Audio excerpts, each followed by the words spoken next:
കുറെ കാലം കൂടി ഇന്ന് മെട്രോയിൽ കയറി സൂഖ് വാക്കിഫിലേക്ക് പോകാമെന്ന് വിചാരിച്ചു. നമുക്ക് പോകാനുള്ളത് ഈ ലെഫ്റ്റ് സൈഡിലാണ് ട്രെയിൻ വരുന്നത് കേട്ടോ. ഇവിടെ നാട്ടിലെ മെട്രോ സ്റ്റേഷൻ പോലെ ട്രെയിൻ വരുന്നൊന്നും കാണാൻ പറ്റില്ല. നമുക്ക് സേഫ്റ്റി അതല്ലേ മുഖ്യം. ഒരുപക്ഷെ നമ്മൾ ദോഹയിലുള്ളവർക്ക് ഏറ്റവും ഇഷ്ടപ്പെട്ട സ്ഥലം സൂഖ് വാക്കിഫ് തന്നെയായിരിക്കും. ഇവിടെ വന്നാൽ പ്രത്യേക വൈബാണ്. അത് കണ്ടോ, ഫനാർ, ദോഹയിലെ ഐക്കോണിക് ബിൽഡിംഗ്, ഇതൊക്കെ കണ്ട് ഇതിലേ കുറച്ച് നേരം തേരാ നടക്കണം. ഇതൊക്കെയാണ് സൂഖ് വാക്കിഫിലെ അട്രാക്ഷൻസ്. ആ കാണുന്നത് അൽഫർദാൻ ബിൽഡിംഗ് ആണ്. അതുപോലെ തന്നെ സൂഖ് വാക്കിഫാണ് ഈ കാണുന്നത്.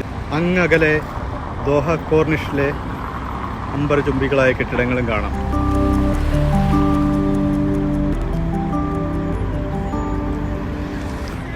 അപ്പോൾ സൂഖ് വാക്കിഫ് നിങ്ങൾക്ക് ഇഷ്ടപ്പെട്ടെങ്കിൽ എന്തായാലും ഈ ഒരു വീഡിയോ ലൈക്ക് ചെയ്യൂ, അതുപോലെ തന്നെ ഫോളോ ചെയ്യാനും മറക്കല്ലേ. ഇവിടുത്തെ കാഴ്ചകൾ ഒരിക്കലും അവസാനിക്കുന്നില്ല. മറ്റൊരു വീഡിയോയിൽ ഞാൻ വിശദമായിട്ട് കാണിച്ചു തരാം. ഓക്കെ.